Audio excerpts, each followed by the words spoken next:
we're certainly happy to see you all here today, and you look very well contented and everything. We hope we'll give you a nice day. This morning we have a subject that I think is of more or less vital importance in these times. But we have to begin by going back to one of the earliest concepts that we have in the world of science, and that is the transmutation of metals. We do not know where alchemy, as we call it today, originated, but the present word is derived from two comparatively recent terms, the word chemistry and the ancient Hebrew and Greek and Egyptian syllable El. Alchemy. El is a name of deity, Elohim, and many others. Therefore, the term alchemy means divine chemistry. It means something entirely different from the concept or idea of a materialistic transmutation of metals. But very early in China, even in India, later in Japan, and many parts of the European continent, chemists arose laboring with the concept of the transmutation of actual physical substances. Today, science does this every day, and from the beginning of time, nature did it every moment. Actually, to deny that it is possible to transmute or transform a substance is not scientifically sound. Every moment, transmutation is going on around us and within us. The whole system of digestion, the nutritional problem faced by every living creature, is a fine example of basic alchemy, a divine process of transforming substances until they serve the various utilities which are necessary for survival. Paracelsus von Hohenheim was a physician for the family of the Fuggers in Germany. They were the great mining family, with mines all over Europe.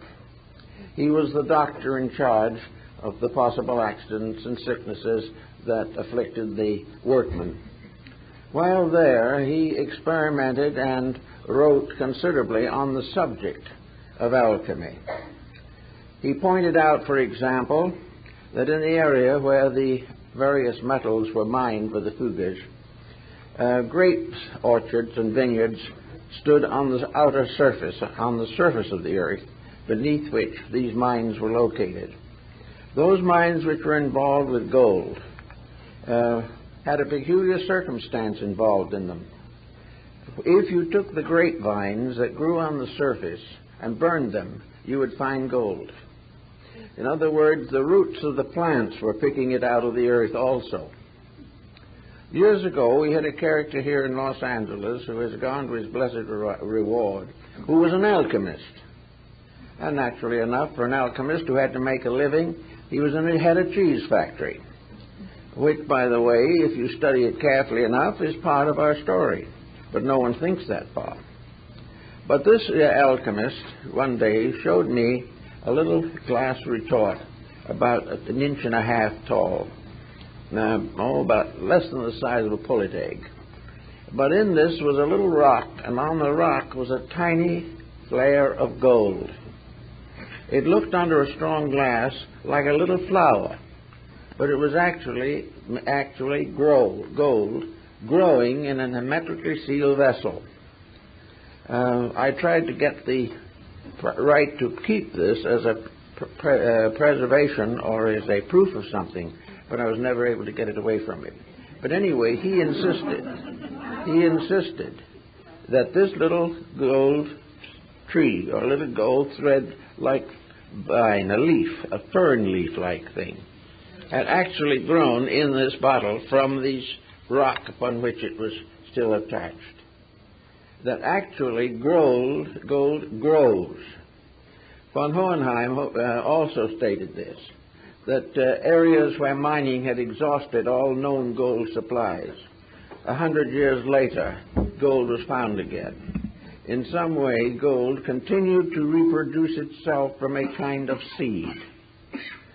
So gold gradually came to be a symbol and it was as a symbol that it was of most interest to the mystical alchemists of the 16th and 17th centuries. To them, gold was simply a symbol of the human soul and the divine soul. Gold to them was a spiritual agent. It was a symbol of what man is as a mortal creature, and how this mortal creature can be transformed into a divine, enlightened power. Gold in alchemy in the 17th and 18th century was a synonym for soul. It was that part of man's nature which combined the elements which we find today symbolically in the symbol of Mercury. The ancient system or triad for the production of gold was salt, sulfur, and mercury. Salt being a symbol of body, sulfur being a symbol of spirit, and mercury being a symbol of the binder or the uniting substance, that which was capable of transmuting one into another. Therefore, the human being, in a sense, is spirit, soul, and body. The spirit as belonging to eternity, the body belonging to the earth and matter, and Mercury a mysterious symbol to the combination or union of heaven and earth in the transmutation of life from a divided substance to a united essence. This type of thinking was the problem of almost all of ancient philosophy. Paracelsus and others warned the alchemists not to center their attention upon the transmutation of metals, but, as von Welling tells us in one of his alchemical writings, that which is true on a spiritual level must also be true on all other levels. And if it is possible to transform mortality to immortality in man, it is also possible in nature, it is possible in all the kingdoms of life, and it is possible of all the substances which make up the created universe. So Paracelsus did not deny the transmutation of metals, but warned that the acceptance of this as the primary factor in alchemy was a mistake, and that as a result of this mistake, most alchemists failed, because they failed first of all to set up the transmutation within themselves, by means of which the true understanding of the mystery could be developed within their own consciousness.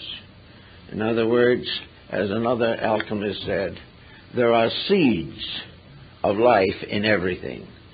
In India and China and Japan, these are called the Buddha seeds.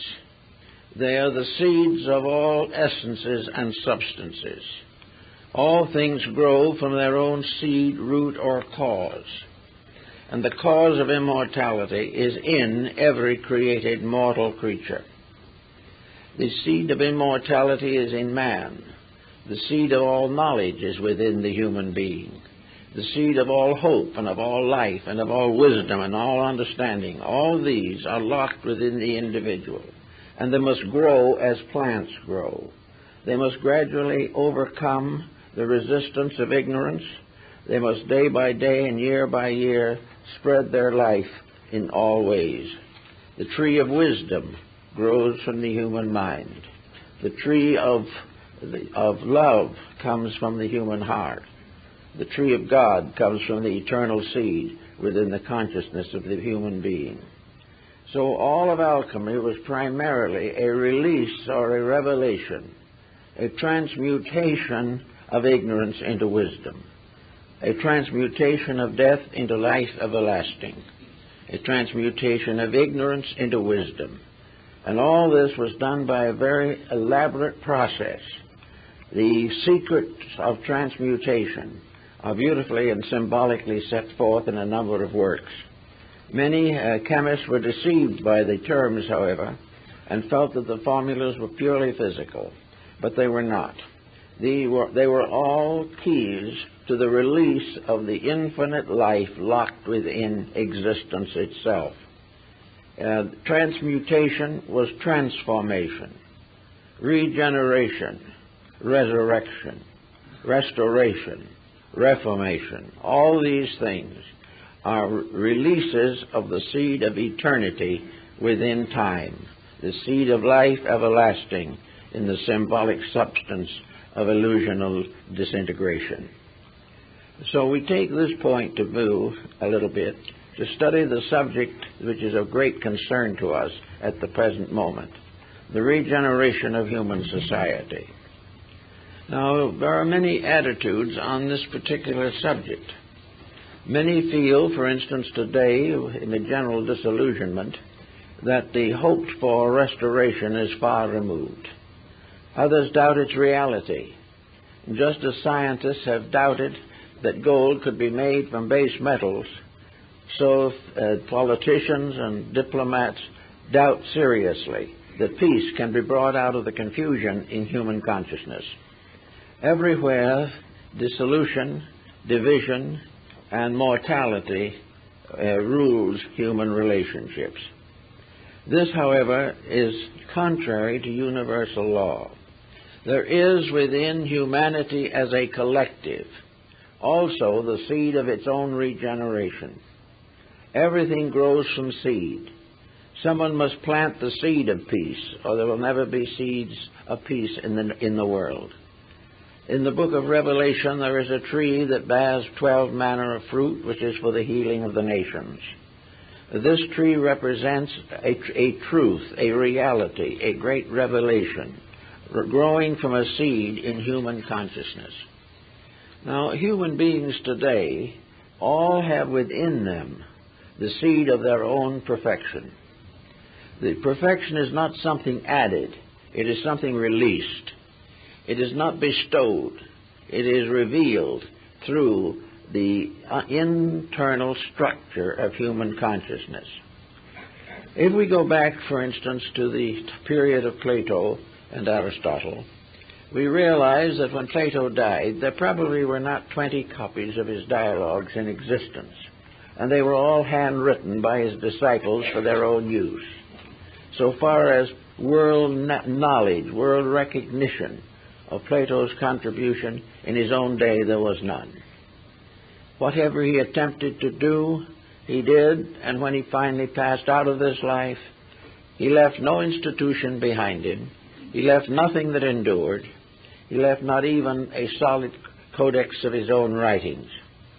And yet today he is better read, better known, and better appreciated than ever before, because somewhere within the nature of his own labor there was the seed of restoration. That which was truth in his writings can never die. The same is true of the words of Christ. Those words were not printed in his own lifetime. Only a few ever saw them or heard them or saw him. But that which is eternal, inevitable, cannot die. And the true tree of life in us cannot die. Today we have many confusions in the world. We have a series of labors that have gone sour. We have attempted to do great things, but they were not the things that were necessary. And in the effort to be great, we have failed to fulfill the natural simplicity of ourselves. We have accepted the idea that fame and fortune are the answers to the human problem.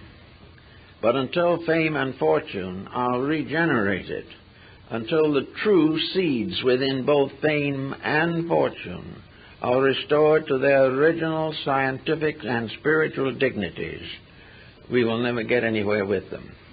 Every mistake, every sorrow, every problem that we have has within it the seed of its own solution. And also it is contributing to the ultimate perfection of ourselves, our world, and our universe. To find these things, we have to begin to search for the keys to regeneration, the keys to restoration. Now, it so happens that these keys have not been entrusted to the sky or the earth. They've been entrusted to man himself. Because of those creatures existing on earth today, the human being is the most evolved, having the greatest potentials, having the greatest equipment with which to accomplish major good in this world.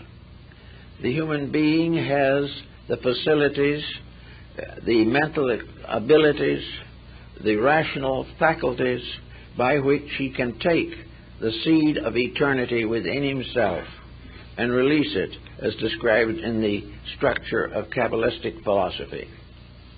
So we have here today a world of people, nearly 5 billion, perhaps a little more, each one of which, whether it knows it or not, is immortal. Each one of these creatures has been endowed with a potential. In each human being, the seed of eternity has been sown in the fields of time. The human being could not breathe, could not walk, could not think, could not exist if eternity was not within him. The eternal life, the life of all things, is that which gives man life. Each kingdom of nature unfolds this life according to its own rules and laws. Each kingdom of nature tries to expand its potentials. We see the gradual development of the plant kingdom, in which a small lichen somewhere gradually develops into a magnificent tree. We see all the flowers of the field. We also see all the beautiful crystals in the rocks. Everywhere something of a divine nature is being revealed through kingdoms of nature. In the animal kingdom, other values are revealed. We discover perceptions and reflective powers that we do not even take for existing, let alone take for granted. Then we finally come to the individual, the human being, who is the sum of all this evolutionary process.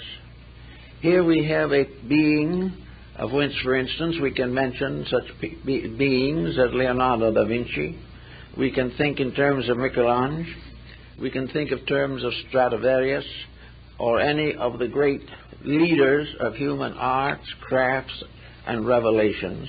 We can think of the saints and the sages, all of the different degrees of development and unfoldment that already are obvious in the human being. They are obvious because he is endowed with them.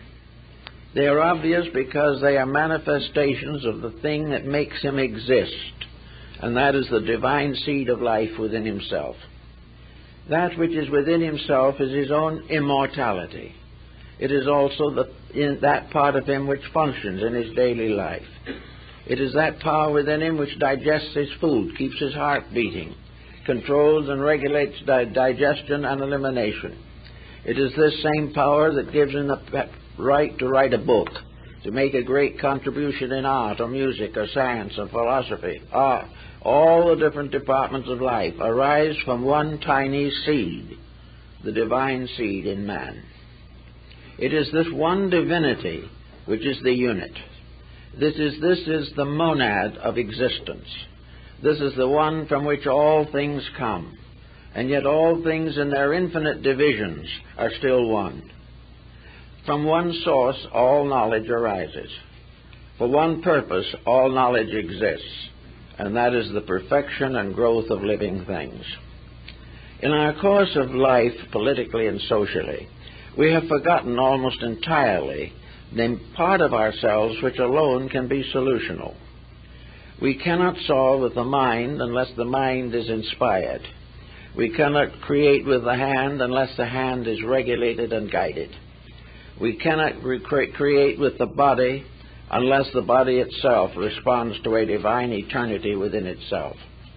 So here we are, human beings, each with a different kind of destiny, each dedicated to some purpose, each one hoping, fearing, believing, each one living and dying within a peculiar situation in which the real reason for the whole thing remains unknown. We do not today believe or realize the power of this seed germ within ourselves, which seed germ is eternity, hidden within the folds and regions of time. This inside thing is that which has to be released. And the release of this is the great secret of transmutations and transformations. Everything depends for its survival upon this submerged, hidden source of life within ourselves. It is the spark of eternity in us upon which we depend for everything. And when that leaves the body at death, it takes with it every activity, every process, except disintegration. This is one of the reasons why it seems as though in this world there's been a great overlooking of something. We have been trusting each other on a level which is not trustworthy. We have tried to work out our problems without bringing into focus the one solution that is possible, and that is the release of the eternal plan through ourselves. It is the same with nations. From the beginning, nations have been compound individuals. They have existed with temperaments and dispositions. They each have their own peculiar specializations in life. They have their languages, their customs, their arts, and many times their religions and their languages. All these are parts of a unit, and the unit of a nation is a kind of collective atom. For each atom is a personification of a racial, a cultural, or a social problem or pressure. So in the atom problem, we have the atom who is Greek, the atom who is Chinese. But we also recognize that each of these compounds is ensouled. Each one of them exists as itself rather than falling into chaos, because the entire structure is embodying a principle. The development of humanity, the tree of races, means that a life principle is flowing through all races. And these races become branches upon a great tree. And this tree is the tree of life itself. But every nation is part of that plan. Every individual within a nation is a leaf or a twig or a bud upon a tree. A living thing depending upon one life. Now this means that whether we realize it or not, there is only one life. And this is the thing which is difficult for us to understand. In our way of competition, in our way of self-centeredness, each individual competes with another and tries to outdo others.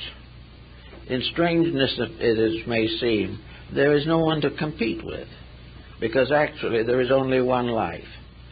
And all competition is a mistaken belief that this life can be controlled in one direction or another, when in the truth of the matter, the creatures must be controlled by that life principle. The principle is not divided. There is no such a thing in the principles of things as the various structures we set up and defend so stoutly. We defend our politics without realizing that all government rises from a tree, and that the root of this tree is in eternity. We believe all arts and sciences have their sources in the various geniuses which created them and which we regard as their patrons. Actually, however, painting, music, literature, architecture, all these are trees growing from one root. Life in all of its manifestations is one life, diversified through expression and through creation, but never actually divided. If one of these arts should actually die, all would die with it, because it is part of one life. Now these various plants and things becoming like individuals, nations, develop characteristics. They develop likes and dislikes. They are influenced by longitude and latitude. And today they are influenced largely by lassitude. They are influenced by fable, by myth, by tradition, by heredity. All these things seem to divide these nations from each other. But as we find so clearly pointed out in the Shakespearean plays, some of them, especially The Merchant of Venice, every one of these various factors depends upon a common feeling, a common reality. If a child dies, does not its parent weep, regardless of race? If someone is killed in an accident, is there not a tragedy, whether we know that person or not? If a nation destroys itself, or tries to, is this not a catastrophe, regardless of what nation it is? Is it more beneficial to life for a small country to die than for a great one? All are one. There is only one nation, and that is the humanity itself. There is only one art, the art of living. There is only one science, the science of salvation. There is only one religion, eternal hope of good. So if we can begin to get this oneness out of to where we can see it, it can do a great deal with it. And yet to the average person, this oneness is more or less obviously necessary, but no one pays much attention to it. We think of each person coming into the world as an individual, free to do what they want to do, and that the life within them is bestowed in order that they may be able to do what they please. So the divine within us is used to advance the human and material ambitions that we develop.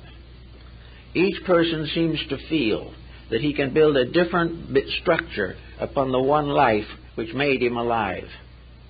He seems to believe or think that he can create a destiny for himself, using this one divine power as eternal life, but that divinity is merely a fuel which permits him to do as he pleases.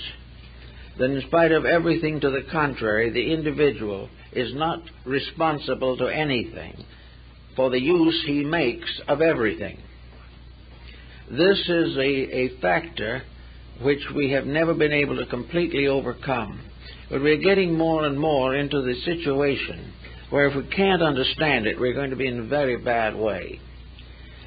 We are still hoping that some way, in some manner of our own conjecturing, that we're going to be able to arbitrate these differences, that each individual will be able to continue to do as he pleases, but in some way the power to please in a destructive manner will be reduced. I think the answer to this is something for science to give a lot of thought to, because the first thing we need to know now is the thing that science can't tell us, and that is, what is life? What is the eternal energy that sustains things? What is the mysterious seed from which all life comes? In what ground is mortality planted? In what part or field of space does evolution move? Actually, we have to look very carefully to see what is life. Is life motion? Not necessarily. Is life ambition, hope? Is it tragedy or comedy? Is it contained within any structure that we have developed?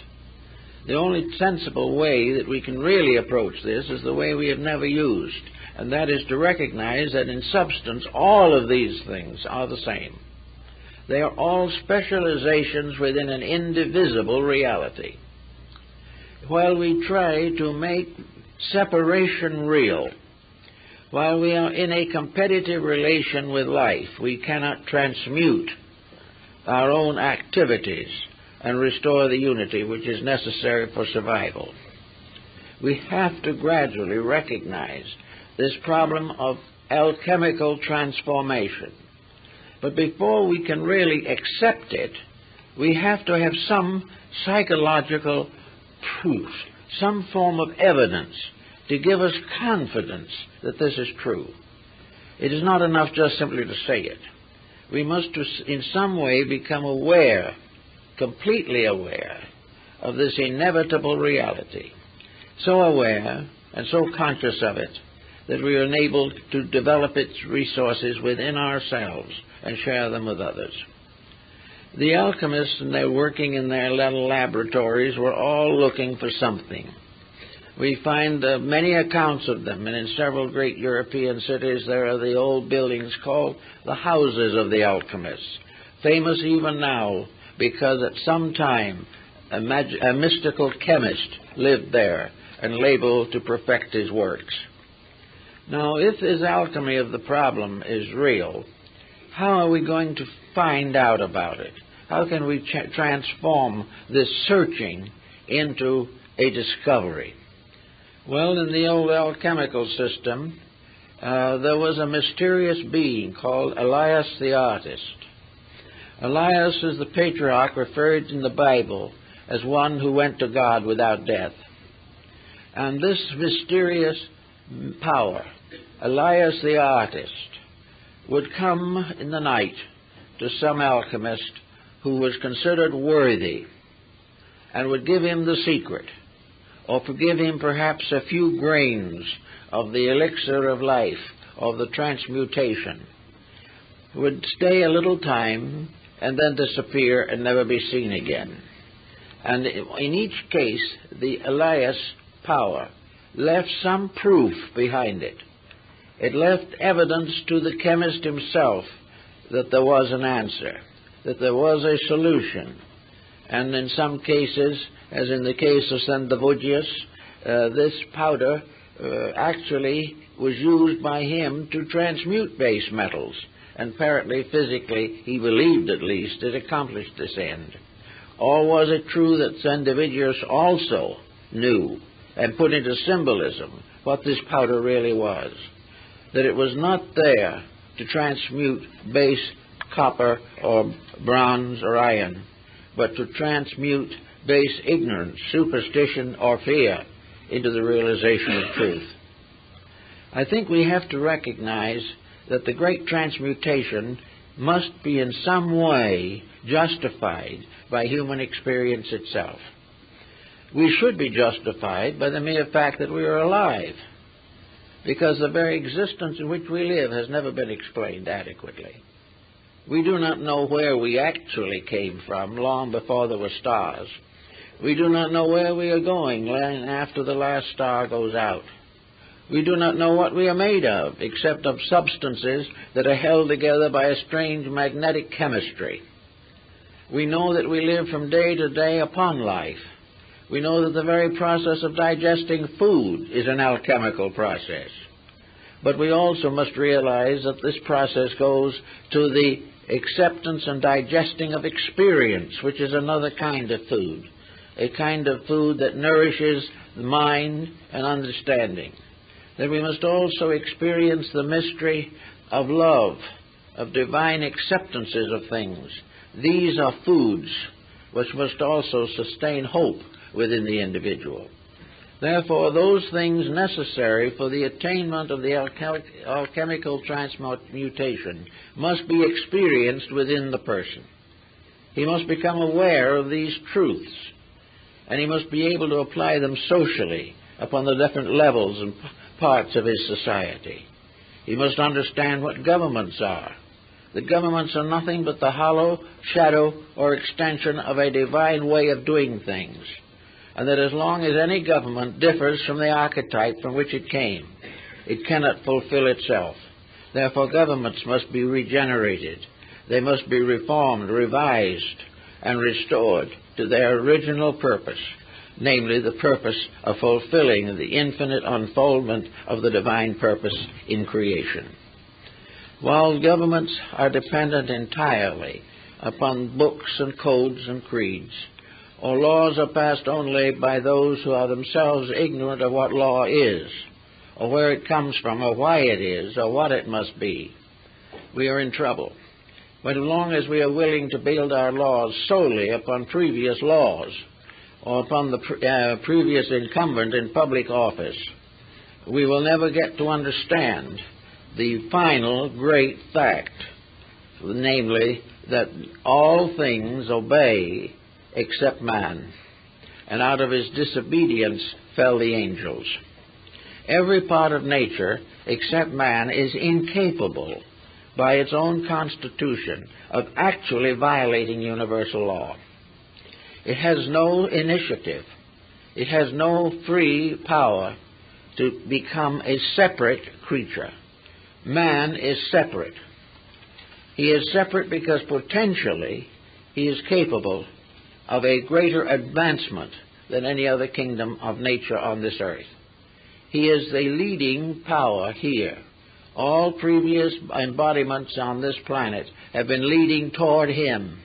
They have been gradually releasing that part of his own potential which enables him to stand and proclaim his existence.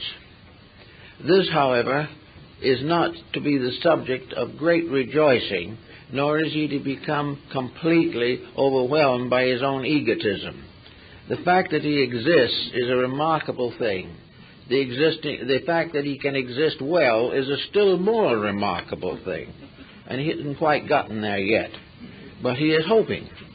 But his hopes have to be brought into some form of pattern. And when the old time, in the Bible, they spoke of the earth as a garden and considered that man was the gardener. Well, a gardener is one who takes care of the plants. We're not really doing that. As gardeners in the garden of life, we are not protecting it. We are exploiting it. We are not doing all we can to preserve it. We are doing all we can to make it a servant of personal ambitions. So we may say that nearly all of that which is rooted in ambition has a tendency to be corrupt. It may not necessarily be wrong, but it can easily become so. We cannot, by ambition of our own, do that which only eternity knows. We cannot solve problems that are greater than our insights or our understandings. But fortunately, we don't have to. We only have to come into a harmonious relationship with the great plan of life itself. And this is what, in a large way, alchemy really represented. It told us through human digestion and the digestion of metals that there are processes going on that if we do not interfere with them, corrupt them, or pervert them, are magnificently sufficient. The only thing we can do is cut ourselves off from life by the misuse of it. We can only destroy that which we have labored so hard to build: bodies, attitudes, institutions, nations, governments, parties, and policies. All these things we have built up only to destroy them by our own selfishness. Now we say that's a very great tragedy. Yes, but unfortunately there is still another point that is more important. Namely, if we can destroy them, they are not the thing we are seeking.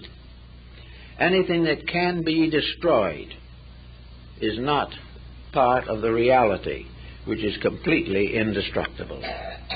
Therefore, we have to gradually bring our own consciousness into relationships with things in which we become aware of the indestructibility of truth.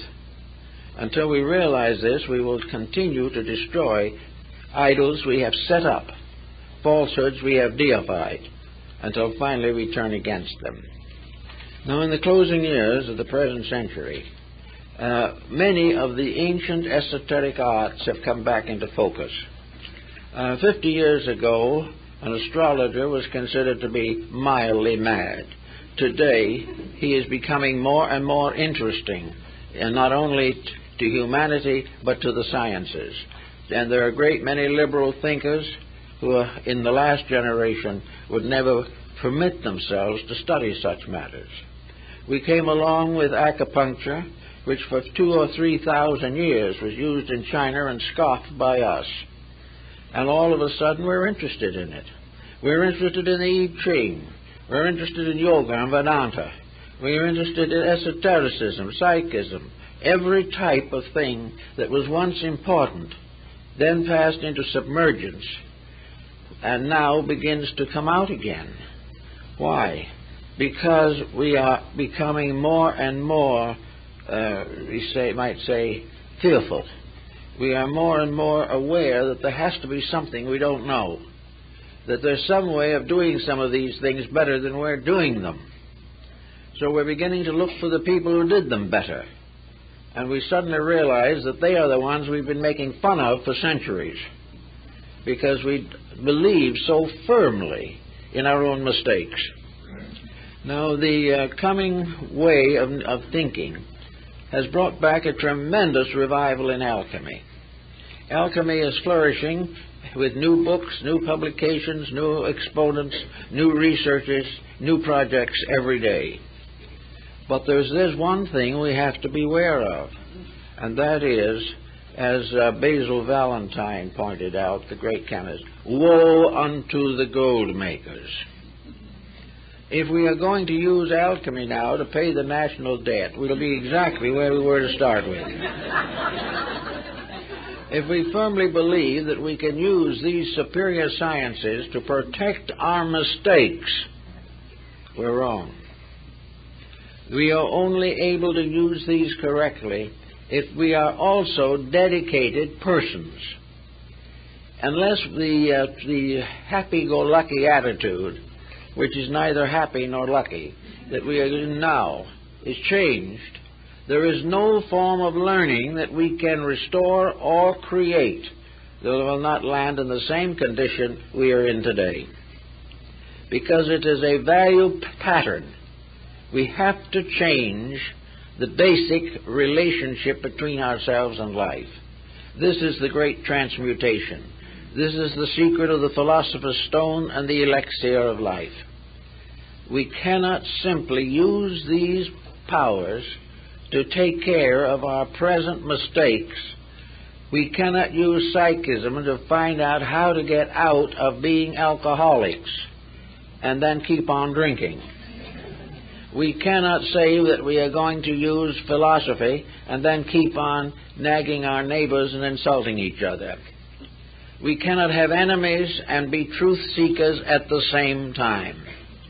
We cannot go on supporting the policies with our minds while we are attacking them with our souls. So out of it all comes the necessity of starting with the basic element of alchemy, and that is the person. Bamey and the Rosicrucian group in Europe, many other systems, have emphasized the point that regeneration begins with the individual.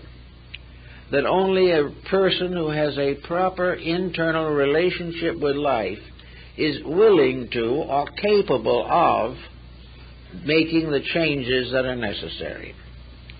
So somewhere in this process we must identify the pearl of great price, the seed soul in ourselves, something that is so mysterious, so minute, that it is like the proverbial mustard seed, that being the least among the seeds shall grow into a great tree. The search for the seed of life. And science should be seeking it. Everything should be seeking to know that which is locked within something so small and so abstract that we cannot even distinguish it or analyze it, and yet from which flows all existence, all condition, all progress, and all reality. Here is the tiny germ, which is the greatest thing in the world, far greater than anything we know. And it's in us, and one thing, we can prove that. We can prove it by the fact that we're here this morning. We can prove it by the fact that we can raise a hand, that we can drive a car, that we can enjoy a bad program on TV.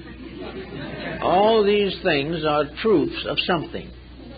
The fact that we like one thing and dislike another, believe one thing and disbelieve another, these are all evidences of the presence within ourselves of a power, of a life reality, a germ of eternity by which we exist.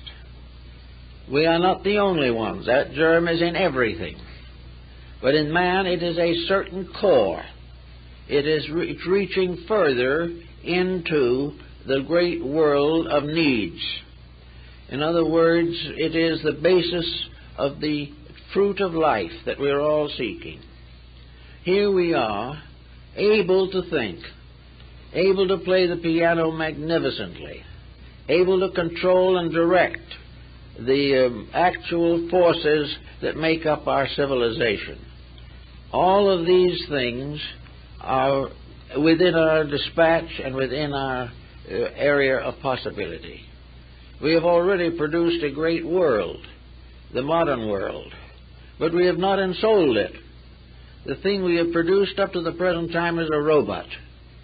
Our whole civilization is a robot, because it is simply an instrument for the fulfillment of our own ignorance, in the sense not of dispelling that ignorance, but making it possible to live with it. We are trying to live with our own imperfections happily and permanently, and this cannot be. The only way we can get over our disasters is to get over the weaknesses and fallacies in our own minds and hearts. So the first thing the alchemist has to do is transmute himself. He has to make sure that he deserves greater power than he has. He must make sure that if he is appointed to public office, he will be incorruptible and will also vision clearly within himself the true needs of people. If he does not know what they need, why should he govern them?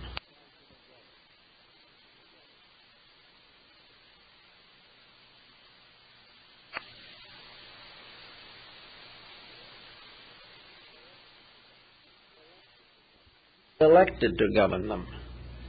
Leadership, as Plato pointed out, must be rested in those who know.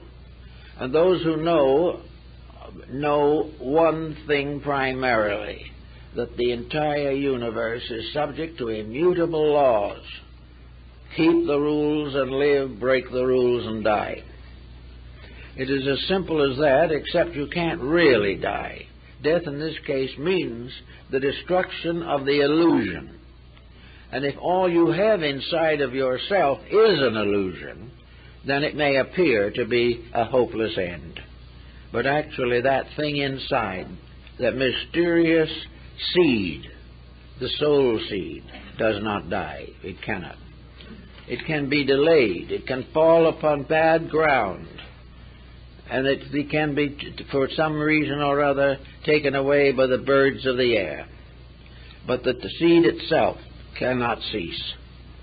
So somewhere we've got to make peace with reality. If we don't make peace with it, we're not going to get the results that are necessary.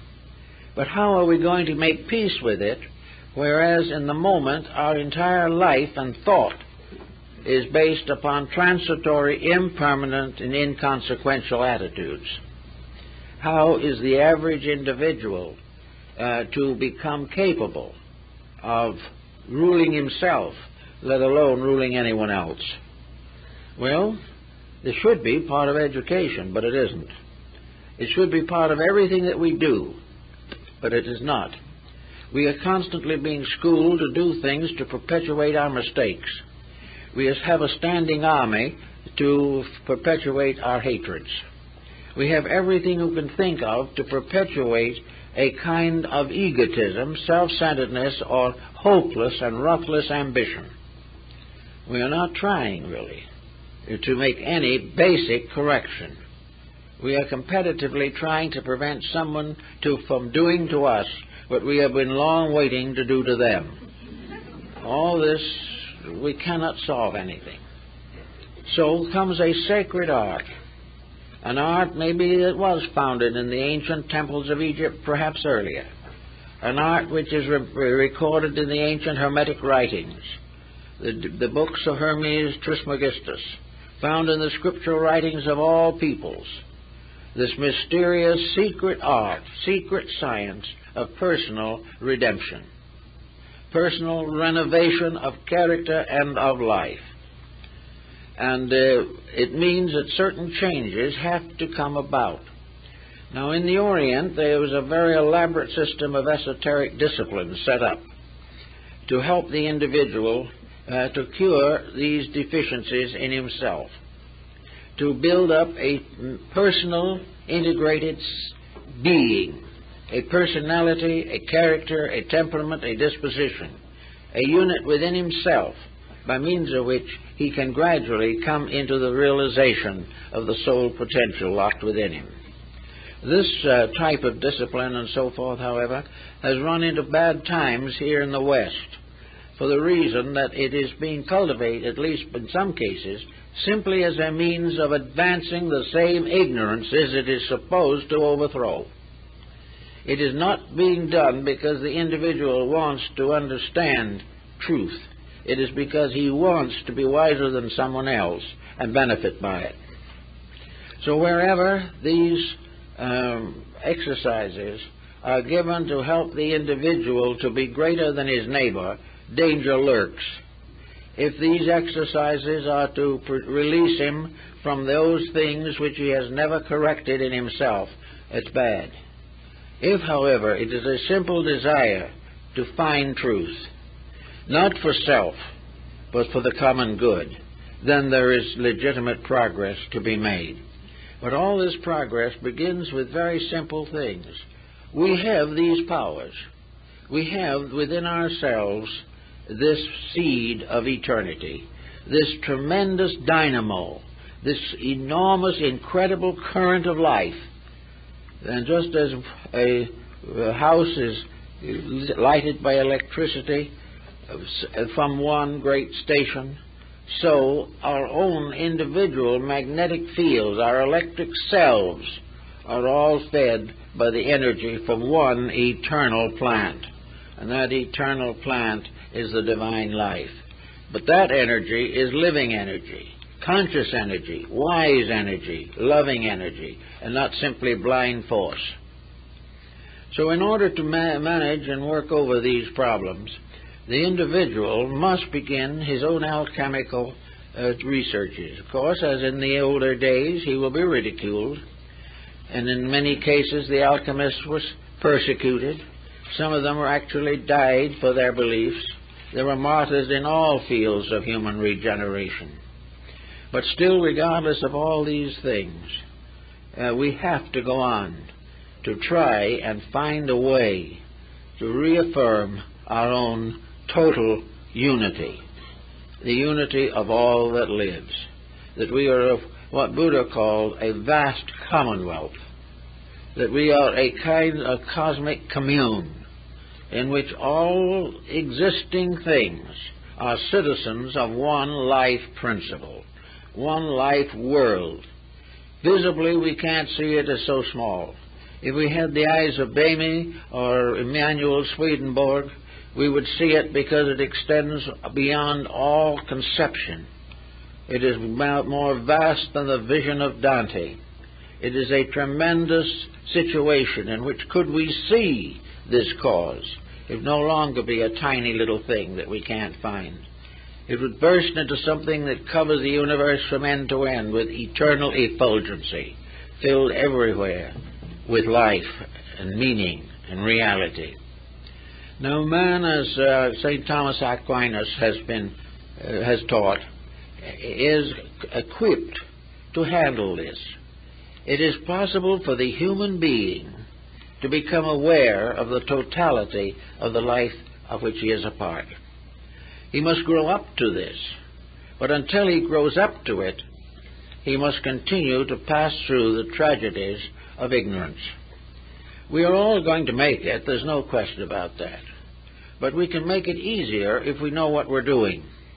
And we can make it easier if we say to ourselves, for instance, that in our own inner life there is a stream of life.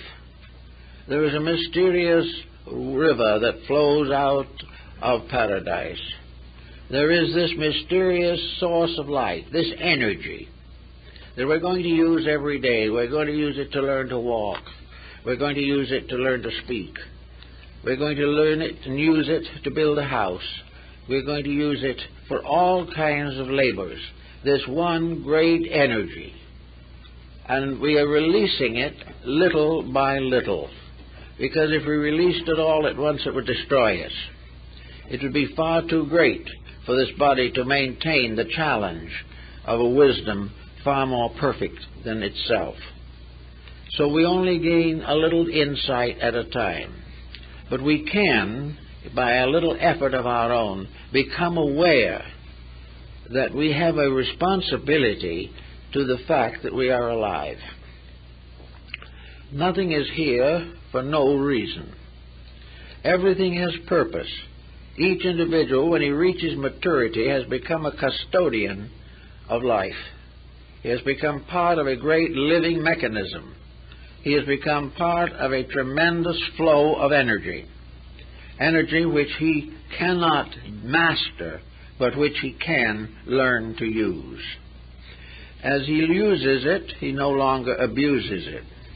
And when he gets to the point where he can transmute his own mistakes, where he can begin to see the things he did not do well and try to do them better, when he comes to this condition, he is already well on the way toward an enlightenment. Now, what are the immediate fruits of this enlightenment in terms of alchemy? Those who possess this power, this mysterious elixir of life, who are masters of the golden stone, these individuals still live here just like everyone else. They are forbidden by the rules of their orders to even reveal that they are different. They live in this world but not of it. They have a tremendous life inside themselves and are not dependent upon the encouragement of their neighbors for survival. They cannot be captured within the framework of a bad law. On the other hand, their wisdom and insight shows them how they can live surrounded by laws that are not good and still be right themselves. Actually, the alchemist is no longer just a citizen of the country in which he is born. This point was well made by the Greeks and by many of the ancient peoples. Namely, that it is a mistake to assume that there are only certain realms in which the human being can function. There are not only the gods above of the Greeks and mortality below.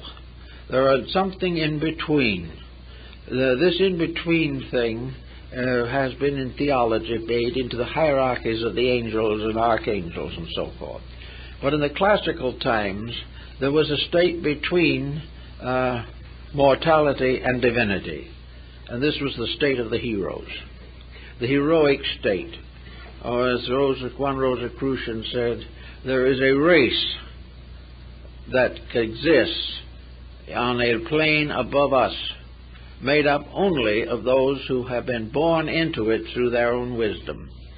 And they are called the servants of the Generalissimo of the world. So this race, so to say, this superior order, this heroic order, is composed of those who in this world have achieved freedom from negation and have dedicated themselves with those who have gone before to the ultimate service of all that lives. These heroic powers, which we develop through our own integrities, become the basis of a release from the mistakes that have been made. Once we have this correct inside knife, we know why things happen to us. We are no longer moved by the things that we call joy and sorrow.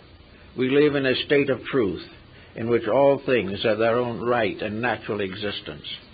We are not subject to any of the calamities that befall ignorance, because we are no longer ignorant. And no matter what is done with civilization, no matter how many laws men pass to improve each other's condition, suffering, sorrow, and death will endure as long as the causes of them have not been corrected within the plan of things. So in alchemy, as we see it, we can face into a great many interesting and remarkable facts. We can say something that primitive people, for some unknown reason, have long sensed. Sophistication has been a blinding factor. When we began to overestimate ourselves, we underestimated everything else. And when we began to think of our own magnificence, we forgot that we are tiny pebbles along the shore of a vast ocean. So that we have to gradually get back to a certain simplicity. Nearly all primitive peoples have encountered one level of relationship with life that is important. They don't understand everything. Perhaps they are merely shamanistic peoples. But they do, most primitive people, have a realization of the tremendous integrities of some power, something greater than themselves. On various levels they interpret this power. To some it's ancestor, to others it's totem, to some others it's the beloved dead, to still others it is monados, or great ones who walk among the mountains. But in every case, these people have a natural esotericism. They have natural mystical qualities, which they have not outgrown by sophistication. Now, it's true that these faculties are genuine in many instances, and it is also true that they have gradually dropped out of sight. Well, the answer to that is also understandable. The reason why primitive psychism has gradually faded away is because it again became a blind alley. Primitive psychism kept the individual from actually realizing the realities. It was a kind of protection. It was as though parents were taking care of children, and the child turned to the parent for everything, or turned to the teacher for everything. But after a while, the child grows up to the point where it must make its own decisions. It must no longer lean or depend. It can no longer depend for its survival upon some benevolent power beyond its understanding. It must actually learn to stand, to live, to become a being, and transmute negative natural relationships into positive natural cooperations. It is not enough that we should believe in a summer land beyond the grave. It is that we should have the intelligence and the intellect to use all of our extrasensory perceptions as nature intended. Service, to use them entirely to help to discover this divine reality, which is the end and goal of our search while we remain in the human stage of development. So we have to keep on working with this problem. We have a lunch and we eat something. And this something mysteriously gets absorbed, transformed. We don't tell the stomach what to do. Sometimes we put it in a position where it can't do anything. Under such conditions, it becomes a little resentful. Then we bring out the bicarbonate of soda. But all the processes of the body, from the beating of the heart to the nutrition of cells, everything that happens within this circumference of our skin is incredible. It is a miracle upon miracles every moment. There seems to be no way in which we can explain the wisdom of body cells, that we can actually realize the conscious cooperation of tissues. We cannot understand these things, because in some mysterious way our mind has sort of outgrown being a small cell, and we are now interested in trying to be a greater cell somewhere else. But actually, the miracle of existence is present to us every moment. It is present to us in the birth of every child that comes into the world. It is in us in every proof of the continual principle of life that is transferred from one generation to another. How, we do not know.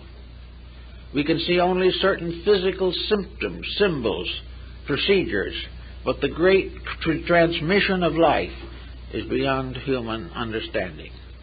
Therefore, we have a little world, a little island of thoughtfulness in a great ocean of the unknown. We are constantly seeking to know more, but because of the peculiar dulling of our instruments, we have gradually turned away from the search for the unknowable to the gradual refinement of things that we do immediately see some value coming from. But actually, this one thing that we don't see is the only thing that is important. It is the basis of law. Within it is the absolute way in which everything has to be done. Within it is the proof of human growth. Within it is the release by which the individual gradually, step by step, actually grows up into a divine nature. And sometime in the infinite of things may be a God in his own right. But all these things are based upon an energy. what the alchemists called the spirit or souls of the metals. The souls of the metals can be brought together, and here is a very interesting point. Von Welling, in his Opus Cabalisticum, points out that no metal can be combined with another metal in its present state. One gross metal cannot be amalgam to another gross metal in terms of alchemy.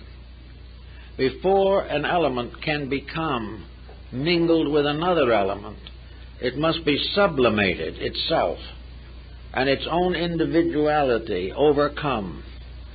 It must cease to have separateness before it can be united with anything else. Therefore, the essences of the metals can be combined, but the bodies of the metals cannot be combined. To form, that is, they can be combined on a physical level for purposes of hardware, but not in terms of mystical understanding. So before any form of knowledge can be united to another form of knowledge, both of these elements must be subjected to and reduced to their principle. Therefore, we have to go behind what is known. We have to break through knowledge in the sense of tradition. We have to break through knowledge in the sense that it is a binding power. When we say, I know, and what we are really doing is quoting from a text from Harvard or Oxford, this won't do it. None of the knowledge that comes from the outside, in its natural outside form, can be united with any other form of knowledge on the outside. Therefore, before knowledge can be united with another form, it must be reduced itself or elevated to the state of a soul principle. It must be transmuted in itself from body to soul. Souls can mingle, bodies cannot. Therefore, all knowledge, before it can mingle with other knowledge, must lose the errors in itself. It must be relieved of the traditional limitations which the mind has placed upon it. We must no longer defend schools of thought, because these thought schools can never be reconciled. But if thought can be rescued from schools, it can mingle with other thoughts. The same is true in religion. We cannot take one religion and impose it upon another, because the separatenesses are all artificial. We take two great religions, we study them. We discover that in substance and essence, their teaching is relatively identical. We realize that the Ten Commandments are everywhere in the world. And as long as we think of them as principles, we can understand and apply them. But the moment we limit that pattern to a religion, and another religion disagrees with us, though believing the same, we then come into religious hostility and persecution. We cannot worship God separately and be at the same time one in our religious consciousness. When we, however, get over the sectarian fact and face into the divine reality, all religions can meet. We can all meet upon the level of certain principles, but never after these principles have been embodied in various creedal and sectarian patterns until they have become practically mummified in them. Have they died in the sectarianism which destroyed their power to be one. So if we want to get one religion in this world, a religion in which all truth is available, and for the end forever of the problems caused by religious differences, there'll be no more inquisitions, no more crusades, no more fighting even in family life over religious memberships. If we really have religion, we're safe. If we have theology, we're in serious trouble. And it is the same with everything else. Languages. We need more languages, but we need to realize that someday we're going to have to find what the ancient Aya people found 10,000 years ago, that there is a root language. And when we understand and know that root language, we can all communicate with each other. It isn't necessary to take lessons in a dozen languages to become a great linguist. It is only necessary to find the common root of communication. There is one, but we haven't found it yet. There always has been. In medicine, there is only one art, the art of healing. There are all schools of medicine. There are all opinions. Much of it developed by laboratory research. Much of this is useful. No one denies it. But nearly all of it is limited to fighting the problems of the body. We take sickness and try to cure it. If we had the common understanding of the alchemy of healing, we would not have to cure it because we would not cause it. We are fighting constantly to get over our own mistakes. But if once somewhere along the line this principle of unity can take over, and we can find in oneness of character and conduct a great release. We get a shadow of this, of course, even now in the things that are happening. We are being warned against certain indulgences and certain mistakes. Medical science says if you don't take on cocaine, you're not going to have to suffer from the consequences. Well, this is perfectly true. But there should be something else, deeper, that prevents the individual from even considering the use of cocaine. It is not a matter of curing against a whole public mass of people who want to do as they please. The problem is that there is one right way, and that right way transmutes all the mistakes that are dependent upon that particular right way. So in politics and in all these problems, we have to realize that there is a divine government. There is a government of realities. There is a government which we have all been seeking for a long time. And to gain it, we have to realize that this government is the same thing exactly as that which we must impose upon ourselves. Our own bodies contain more living units than inhabit the earth at the present time by many, many times. Yet we have no great problems with them because they are occurring within a disciplined pattern. The same way we have to discipline society. There has to be a relationship between man and nature.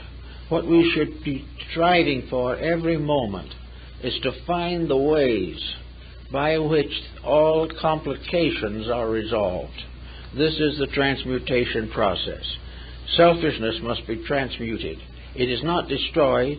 It is given a form of idealistic regeneration. Every fault that we have is a virtue misapplied. It is something that should be done differently. But we don't destroy energies. We simply give them an opportunity to express the best of themselves. So this alchemy probably is going to go on for a little while during the present century and into the century that is yet to come. We are beginning now, and while it's not easy, we are beginning to realize that we cannot do exactly as we please. That if we insist on trying to succeed at the expense of everyone else, we will all fail together. This is not the way it is done. It is not that we are here to get all we can. We are here to give all we can. We are not here to dogmatize. We are here to learn. And education is the problem of the gradual search for the sovereign reality. And this sovereign reality has always been a matter of the highest spiritual development. It is something in which here and there one will arise, born or cultivated, who by his own or her own inward values becomes aware of the facts. And maybe not yet has anyone been aware of all the facts. But we are gaining step by step the first big lesson. And that is that there are rules, the game of life, and these rules are not made by human beings. These rules are inherent in the life principle itself. We cannot misuse life without sorrow. We cannot take something that is intended for the common good and try to apply it only to ourselves so that we may have special profit. This will not work. So we watch around us. We see things that a lot of people feel very unhappy about. But we also realize gradually that our own fumbling is becoming unendurable. We are in trouble every minute. We are in trouble because we have gradually complicated our mistakes.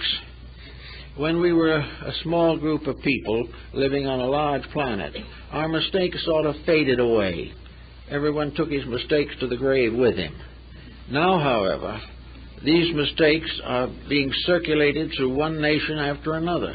All of a sudden, we are one vast family. We are in one humanity in conflict and stress with parts of our own family. Everywhere, the struggle for survival has been multiplied in its intensities, and the survival idea has been lost. We are all struggling not for survival, but for domination over others. So this keeps on going, and all of a sudden it looks pretty bad. We can see now what we couldn't have seen 25 years ago, and actually this is growth. We are now bewildered, we are intimidated, we are at loss, we do not know what to do next, we do not know where to turn for instruction, but we are therefore in the condition of the prodigal son, who has wasted his substance in riotous living and has now repented and is trying to find his way back to his father's house. And this is what we're all doing, whether we realize it or not. We're all trying to find the way to correct the mistakes that exist. And the mistakes exist are scientifically controllable. If science would gradually try to find out exactly how the great sovereign energy works, why it works, and what universal life is attempting to do, if science would give this more thought and could find out just even a little more about what the purpose of things is, and get over the idea that man has been hopelessly isolated and must find out everything for himself and must build a world according to his own desires in a universe ruled by immutable law which can never be broken. Anything that attempts to break a law is broken by it. If science, then knowing its exactitudes and being able now to make ships that will go to the moon, headed for Mars almost immediately, if someone can bring this point home, that the one great answer that we must find is why we are here, what we are here for, and how we can work together to fulfill a purpose that we can never dominate, but we can venerate, recognize, and cooperate with. We can always realize there are not many ways of doing it right. We never have the freedom of choice that we think we have.